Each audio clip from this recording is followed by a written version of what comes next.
dalam program Renungan Firman Tuhan, dan pada hari ini kita akan kembali merenungkan dari satu bagian yang sudah kita renungkan beberapa seri yang lalu.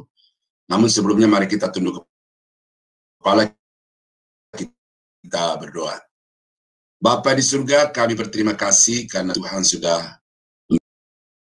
memberikan kami kembali waktu kesempatan untuk merenungkan firman Tuhan. Dan hari ini Bapa, kami mohon kiranya Roh Kudus dapat terus menerangi hati pikiran pendengaran kami, sehingga firman-Mu yang akan kami renungkan, kami pahami, dan kemudian kami dapat lakukan di dalam kehidupan kami setiap saat. Dimanapun suara ini terdengar, dimanapun firman-Mu ini akan tertabur kepada setiap telinga dan hati, kiranya Roh Kudus dapat menyirami sehingga bertumbuh berbuah untuk kemuliaan bagi nama-Mu. Dalam nama Yesus kami sambut firman-Mu pada pagi ini. Haleluya. Amin. Nah, saudara-saudara yang kekasih, kita masih akan membaca dari 1 Petrus 3 ayat 8 sampai ayat yang ke-12, yang lengkapnya berkata sebagai berikut. Dan akhirnya hendaklah kamu semua seia sekata, seperasaan, mengasihi saudara-saudara, penyayang dan rendah hati, dan janganlah membalas kejahatan dengan kejahatan atau caci maki dengan caci maki, tetapi sebaliknya hendaklah kamu memberkati, karena untuk itulah kamu dipanggil, yaitu untuk memperoleh berkat. Sebab siapa yang mau mencintai hidup dan mau melihat hari-hari baik, ia harus menjaga lidahnya terhadap yang jahat dan bibirnya terhadap ucapan-ucapan yang menipu. Ia harus menjauhi yang jahat dan melakukan yang baik. Ia harus mencari perdamaian dan berusaha mendapatkannya. Sebab mata Tuhan tertuju kepada orang-orang benar dan telinganya kepada permohonan mereka yang minta tolong. Tetapi wajah Tuhan menentang orang-orang yang berbuat jahat. Nah, saudara-saudara, tetap kita berfokus kepada ayat yang ke-10. Ya, siapa yang mau mencintai hidup dan mau melihat hari-hari baik, ya, siapa yang mau mencintai hidup dan mau melihat hari-hari baik, seterusnya begitu. Dan apa hari-hari baik itu dikatakan di dalam ayat yang ke-9, yaitu hidup yang dipenuhi dengan berkat. Nah, jadi di dalam ayat ini, saudara-saudara, ada kiat-kiat yang dapat membuat saudara dan saya itu menjadi orang yang menikmati hari-hari yang dipenuhi dengan kebaikan Tuhan. Nah, kita sudah membahas beberapa kiat. Sekarang kita masuk kepada kiat yang ke-8, bahwa orang-orang yang merindukan hidupnya dipenuhi dengan kebaikan-kebaikan dan berkat-berkat Tuhan, maka ia harus mengusahakan perdamaian. Ya, jadi orang itu harus hidup berdamai dengan semua orang. Di dalam ayat yang ke-11 bagian C, ya, seluruhnya itu berkata begini, ia harus menjauhi yang jahat dan melakukan yang baik. Ia harus mencari perdamaian dan berusaha mendapatkannya. Jadi, bagaimana supaya hidup saudara itu diberkati Tuhan? Hari-hari hidup saudara itu dipenuhi dengan berkat Tuhan, maka kiat atau syarat yang Tuhan ajukan di sini adalah saudara dan saya harus berusaha di dalam hidup ini untuk berdamai dengan semua orang, baik di dalam rumah tangga, di dalam keluarga, di dalam gereja, dalam masyarakat, tengah-tengah bangsa dan negara. Jadi membangun satu relasi yang harmonis di antara satu dengan yang lain, sehingga kehadiran saudara itu adalah menjadi peacemaker, bukan troublemaker. Dan ini yang akan membuat saudara itu menikmati hidup yang baik oleh karena kehadiran saudara itu menjadi berkat bagi sesama, dan juga dampak baliknya adalah saudara akan diperlakukan secara baik oleh orang-orang yang kepadanya saudara telah membangun hubungan yang harmonis itu. Di dalam Lukas pasal 12 ayat yang ke-58 berkata, sebab jikalau engkau dengan lawanmu pergi menghadap pemerintah, berusahalah berdamai dengan dia selama di tengah jalan, supaya jangan engkau diseretnya kepada hakim, dan hakim itu menyerahkan engkau kepada pembantunya, dan pembantunya itu melemparkan engkau ke dalam penjara. Jadi kalau saudara itu ada masalah, ada persoalan, selesaikan. Tidak usah minta campur tangan pihak ketiga, nggak usah minta campur tangan negara, tetapi lakukanlah itu secara kekeluargaan, dari hati yang tulus, mau meminta pengampunan dari orang yang kepadanya saudara bersalah, ataupun juga melepaskan pengampunan kepada orang-orang yang melakukan kesalahan kepada saudara. Ini akan menjadi faktor yang sangat menentukan saudara itu diberkati atau tidak. Dan di dalam Mazmur 133 ayat 1-3, satu ayat Alkitab yang sudah sangat terkenal itu, bahwa sungguh alangkah baik dan indahnya apabila saudara bersaudara itu duduk diam dengan rukun. Mengapa? Oleh karena kesanalah Tuhan akan memerintahkan berkat-berkat kehidupan untuk selama-lamanya. Kerukunan adalah wadah atau tempat di mana Tuhan akan melimpahkan berkat-berkat itu. Kalau ada hubungan yang retak, berarti betapapun Tuhan mau melimpahi saudara dengan damai, sejahtera, sukacita, dan berkat-berkat kehidupan itu, tetapi karena hubungan itu retak, maka keretakan itulah yang akan menghilangkan semua berkat-berkat yang Tuhan berikan itu. Nah, oleh karena itu saudara, ini perlu kita waspada juga, karena hubungan antar satu orang dengan orang lain ini itu menjadi sasaran tembak dari iblis yang mau merampas berkat-berkat itu dari kehidupan orang-orang percaya. Ya, dikatakan di dalam Alkitab bahwa iblis itu datang untuk mencuri, membunuh, dan membinasakan.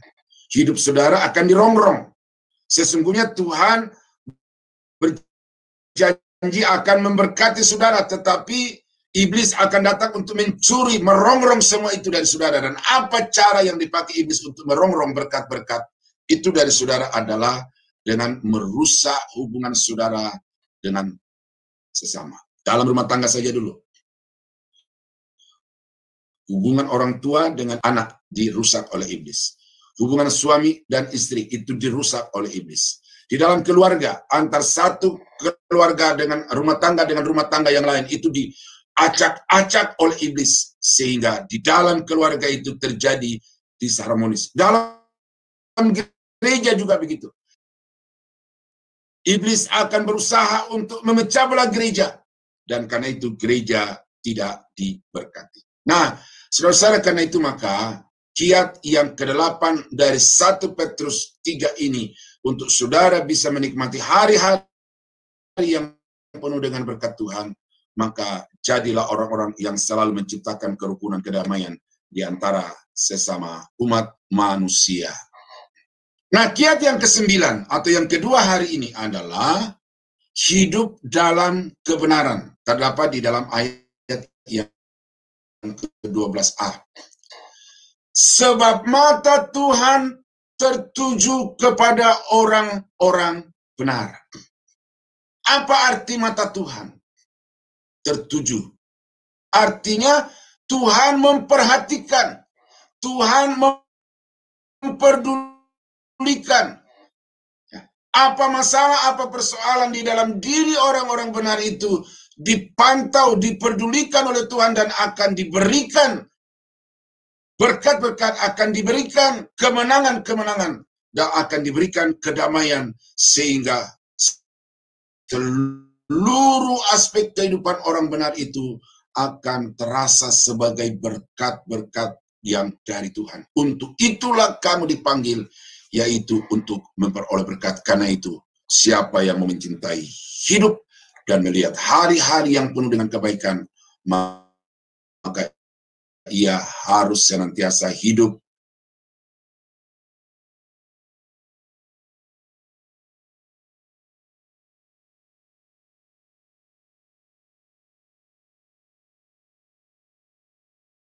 di dalam kebenaran. 16 berkata, siapa berpegang kepada kebenaran sejati menuju hidup. Tetapi siapa mengejar kejahatan menuju kematian.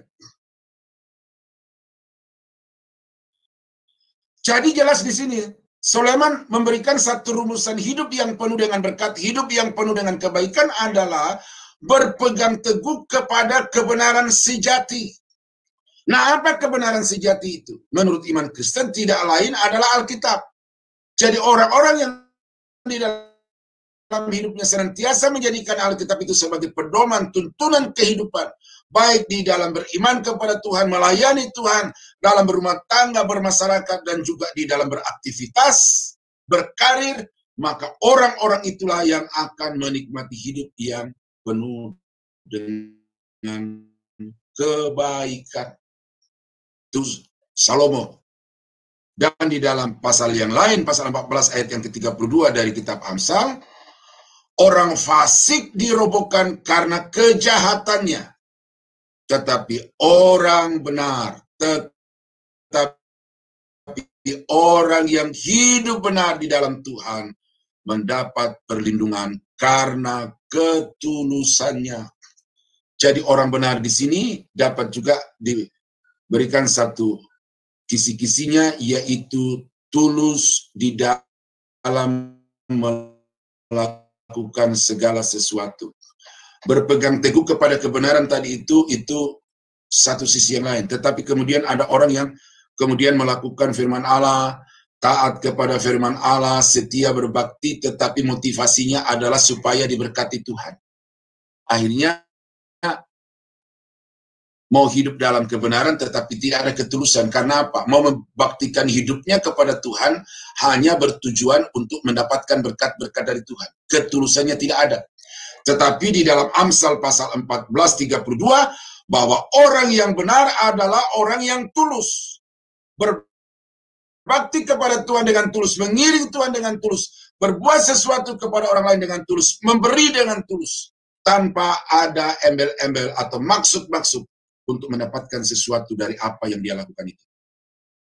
Bukan berarti di sini saudara tidak berhak. Alkitab berkata, saudara, bahwa Tuhan berhutang kepada orang yang membantu orang miskin. Tetapi itu adalah ranahnya Tuhan, itu adalah haknya Tuhan, tanggung jawabnya Tuhan. Jangan tuntut tanggung jawab Tuhan itu kepada dirimu sebelum engkau melakukan segala sesuatu dengan tulus. Lakukan saja pelayanan, lakukan saja ibadah saudara itu dengan tulus, maka nanti Tuhan yang akan melakukan apa yang menjadi kewajiban dan tanggung jawabnya bagi saudara. Nah, ini penting saudara, karena ada banyak orang mencari Tuhan dengan antusias itu karena ingin rumah tangganya rukun. Mencari Tuhan dengan antusias karena ingin usahanya diberkati. Memberi karena termotivasi dengan ayat yang berkata, berilah maka kepadamu akan diberi. Banyak memberi, banyak menerima. Nah, orang-orang seperti itu sebenarnya tidak tulus di dalam hidupnya. Nah, tetapi di sini Petrus mengatakan bahwa orang-orang yang mau diberkati di dalam hidupnya, orang-orang itu harus senantiasa melakukan segala sesuatu dengan tulus. Ya, ini bagi saya merupakan satu peringatan juga, saudara. Ketika saya berdiri di atas mimbar, ketika saya duduk seperti ini di depan saudara dan saya untuk menyampaikan firman, atau ketika saya di dalam kelas duduk untuk mengajarkan kepada mahasiswa, ini ketulusan ini terus-menerus diuji dan terus-menerus bersuara di dalam hati saya, apa motivasimu, apa tujuanmu. Karena orang lain belum tentu tahu apa tujuanmu, tetapi engkau tahu dan Tuhan tahu. Itu sebabnya lakukan segala sesuatu dengan tulus. Yang berikut adalah hidup dalam doa. Hidup dalam doa. Terdapat di dalam 10b. Sebab mata Tuhan tertuju kepada orang benar, dan telinganya kepada permohonan mereka yang meminta tolong. Atau kalau kita baca dengan topiknya di atas, barang siapa yang mau mencintai hidup dan melihat hari-hari baik, ia harus senantiasa hidup di dalam doa atau permohonan kepada Tuhan. Ini jalur yang Tuhan sudah sediakan di dalam Alkitab untuk seseorang bisa memperoleh berkat dari Tuhan adalah jalur doa. Mintalah maka kepadamu akan diberi. Ya. Kamu mengingini sesuatu tetapi kamu tidak menerimanya oleh karena kamu tidak berdoa. Jadi doa adalah saluran yang telah disediakan oleh Tuhan untuk mengalirkan berkat-berkat-Nya. Tetapi apakah doa itu dilakukan atau diberdayakan oleh manusia di dalam hidupnya? Itu yang kemudian menjadi masalah. Nah, karena itulah saudara, maka Petrus mengatakan barang siapa yang mau mencintai hidup dan melihat hari-hari baik di dalam hidupnya, maka orang itu harus senantiasa tinggal di dalam doa, hidup di dalam doa. Dalam 1 Samuel pasal 1 ayat yang ke-27, kita melihat ada seorang ibu yang sangat menderita. Dia mandul. Kemudian dia dimadu. Sesudah dia dimadu, dia direndahkan oleh madunya itu. Nama ibu itu adalah Hana. Tetapi kemudian Hana tahu persis bahwa jalur berkat dari Tuhan untuk saya adalah doa, dan karena itu dia masuk di dalam bait suci. Kemudian di situ dia mencurahkan isi hatinya kepada Tuhan sehabis-habisnya, sehingga Imam Eli melihat ibu Hana ini seperti orang yang mabuk karena mulutnya komat-kamit, air matanya bercucuran tetapi tidak ada suara. Namun ketika dia ditanya oleh Imam Eli, Hana menjelaskan bahwa karena begitu pedihnya hatinya, karena begitu beratnya penderitaan yang dia alami dalam hidupnya, maka dia mengutarakan semuanya kepada Tuhan. Dan apa yang terjadi? Dia minta anak 1 orang, tetapi Tuhan memberikan kepadanya 6 orang anak. Dan apa yang dikatakan di dalam 1 Samuel 1:27, untuk mendapatkan anak inilah aku berdoa, dan Tuhan telah memberikan kepadaku apa yang kuminta kepadanya. Jadi saudara-saudara, berdoa. Ya, doa adalah tempat untuk saudara bisa mendapatkan solusi atas semua pergumulan hidup saudara. Doa adalah tempat di mana saudara mendapatkan apa yang saudara cari di tengah-tengah dunia ini. Karena itu jangan jadikan doa hanya sebagai satu formalitas. Sebagai orang Kristen bangun pagi, duduk merenung berdoa, sebelum tidur duduk merenung kemudian berdoa, atau sebelum makan tutup mata lipat tangan berdoa mengucap syukur untuk berkat-berkat itu. Itu rutinitas. Tetapi yang dimaksud dengan doa di sini adalah mengeluarkan isi hati sehabis-habisnya di hadapan Tuhan, mengutarakan semua persoalan-persoalan secara pribadi di hadapan Tuhan. Maka itu yang disebut sebagai doa. Daniel pasal 6 ayat yang 11, demi didengar Daniel bahwa surat perintah itu telah dibuat. Ya, ini undang-undang di negeri Babel. Ya, di negeri Babel. Bahwa semua orang harus menyembah kepada raja. Dan siapa yang tidak melakukannya, maka dia akan dibunuh.